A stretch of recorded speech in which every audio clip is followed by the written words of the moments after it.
to understand how was this made possible. And I have no hesitation to say, and to add to what the chairman was just now saying, the credit goes to Prime Minister Narendra Modi for having what the media popularly described as unlocking of India's space. I know for how many decades we were functioning behind a veil of secrecy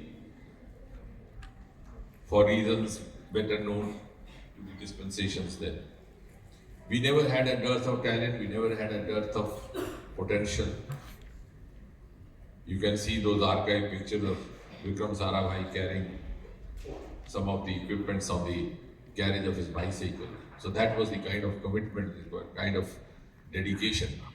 But possibly what was lacking was a kind of a enabling milieu which is expected from the policy makers of the country, from the ruling dispensation, from the political dispensation, and that happened after Prime Minister Modi came in, and I think that's what has made the difference.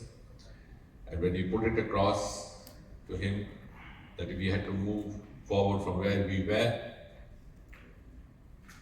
he did what was almost unimaginable, because most of us in India had got conditioned to accept that this was going to be the norm. You couldn't even peep inside the gates of Sirianikota. If you did that, there would be a police report lodged against you. But Prime Minister Modi, as he is known to have the courage of conviction to take out-of-box decisions, he allowed us to open it to the private participation, and the miracle that has happened just in 3 or 4 years was demonstrated before you in the form of these award winners. So this event of award distribution or felicitation of these young entrepreneurs or young startups would not have been possible if the space sector had continued to function the manner it was made to continue for 6-7 decades. And today, while I said there's a quantum jump, we were just about 1-digit startup in the space sector till about 3 or 4 years back. Now over 300. And today, the chairman has the courage to commit before this learned audience that we'll multiply our economy 5 times. So that confidence, that esteem has come from the policy change, the paradigm shift that has happened in our approach towards the space sectors. We are 2%, could be 10%, as he said, just about 80 billion. We could be going up 8 billion going up 5 times more, etc. And therefore contributing not only to the overall economy of the world per se, but also to the future growth of India's economy. And when I say so, the importance of that lies in the fact that today we relish the target, the dream of Viksit Bharat 2047. You've heard Prime Minister reiterating that so many times, all of us looking forward to that goal. But have we asked ourselves, how is the value addition going to come from? So when most of the other sectors have either got saturated or contributed enough, those are the sectors which remain either unexplored or underexplored would come to add the value to carry India. It came from fragile 5 to top 5, then 4 and 3, and then to number 1. So this is one sector which was underexplored, and now it's started receiving the kind of attention it deserves. Of course, the other sectors also, like the marine sector, I'm glad that I'm associated with that ministry also. For the first time, we are going to explore the enormous wealth lying in the seabed in the form of deep sea mission. And most importantly, I think it's also important for us because ultimately, if the ultimate aim of science is to bring ease of living in the life of a common man, and the often asked question in some of the cynical quarters is, what do you achieve by sending rockets up this space? But I want to just reiterate, because that often slips our notices, that I think India has created a role model of using space sector in virtually every sector of development, every infrastructure, which I think no other country in the world has done. I think, and that too also happened after this government came in 2014. I think it was 2015 or 16. We had a brainstorming for about 3 days where 15 where the space experts and space scientists were made to sit with the representatives from each of the ministry, each of the sector, to make them realize where we could step in, because many of them didn't know that we could be of utility to them. And the outcome of that is that today space sector is contributing hugely to smart city program, to the building of highways. We have 40% increase in the construction of highways ever since Prime Minister Modi came. And this has happened because we have used these technologies. It's being used in most of our flagship programs, the Jal Shakti program, the agriculture programs, the Swamitva program, where you do the mapping of the farms and land, combining space technology with drones. Telemedicine, of course, I don't have to say that. So virtually every sector in India is using space technology today. That has not only given esteem to space technology, but has also produced before the world a model of how space sector could be used much beyond just sending up the rockets and say that's just one component of it. And the budget is very small, actually, of our Chandrayaan and most of the other missions. Whereas the enormous revenue that is being generated by utilizing space technology in the other sectors is much more. The saving done, the time limits reduced.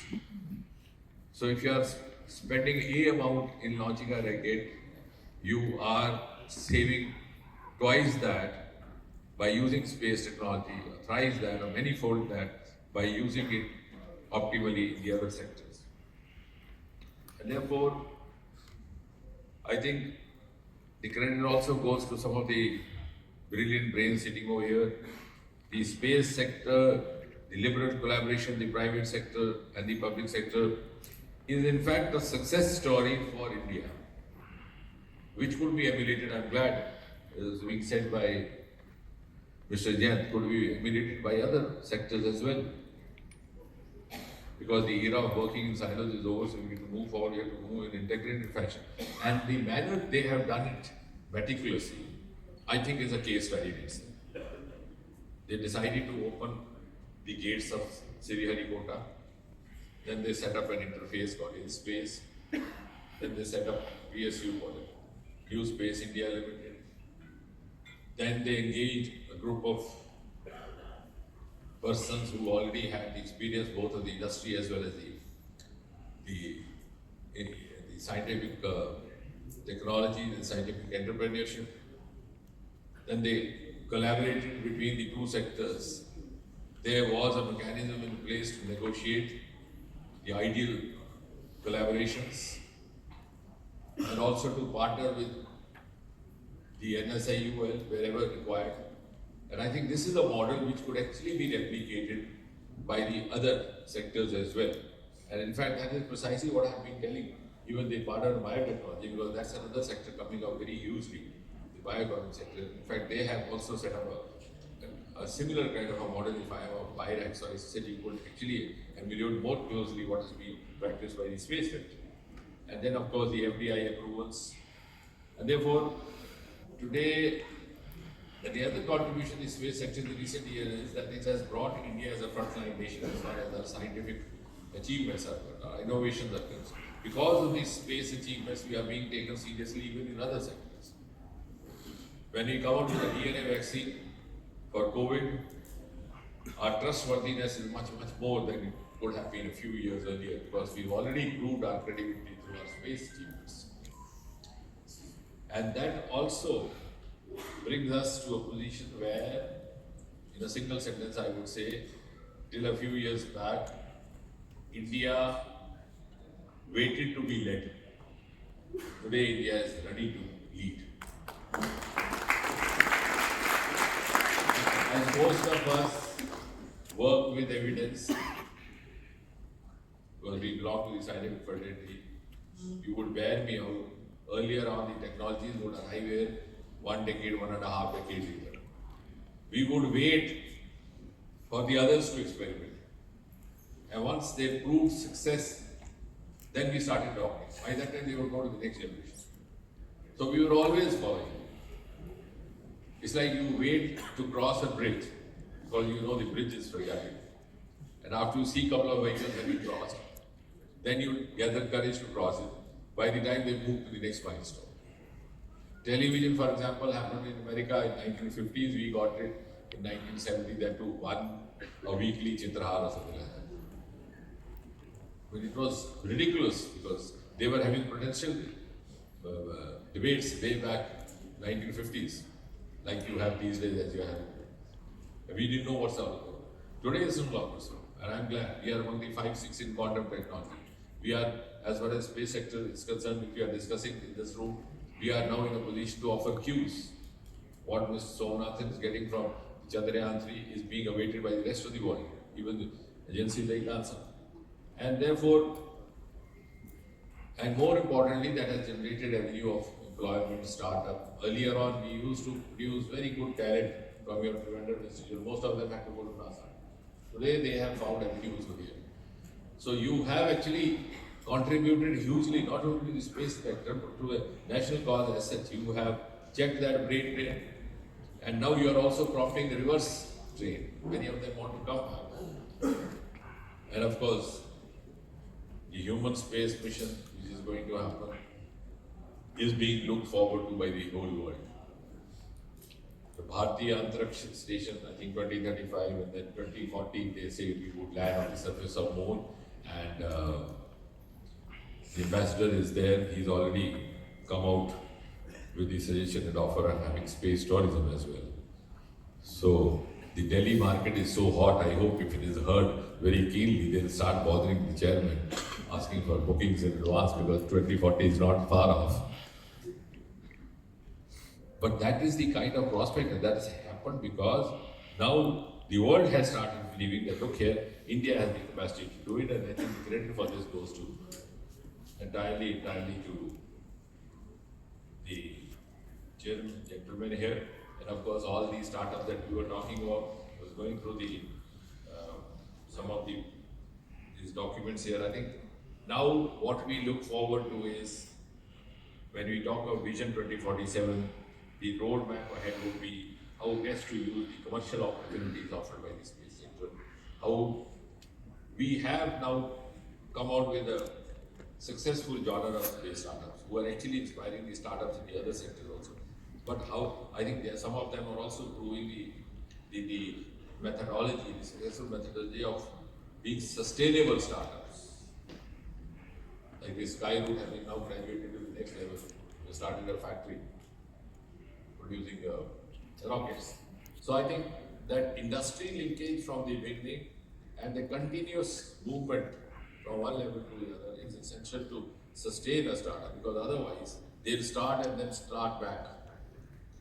And that again is going to be a challenge, and that of course, for that, vital would be further promotion of the PPP model that we have experimented over here, and of course, allowing it to engage in global competitiveness. And therefore, as I said, this is one of the better times happening for the space sector of India, but the best time is yet to come, and I'm sure it's going to happen very soon.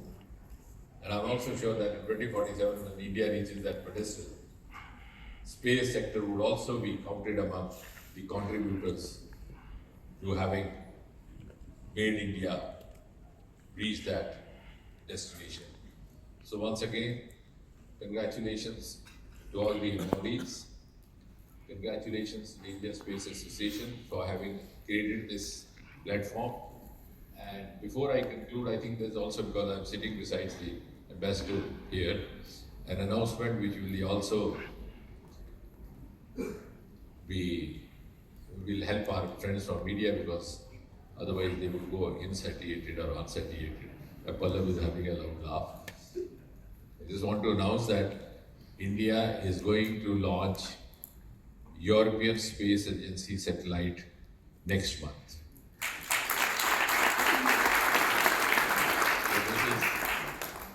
Me and the chairman were discussing this morning, and this is for the first time that we are making it public. And I think, again, that's again an indication of the collaboration that ISRO has with the European Union. This is called Proba. So we've already launched two of those satellites, Proba 1 and Proba 2, but they were Earth observatory satellites. This one is going to be the Sun satellite. So India and Europe are together going to reach out to Sun. And that launching would happen from Sriharikota next month.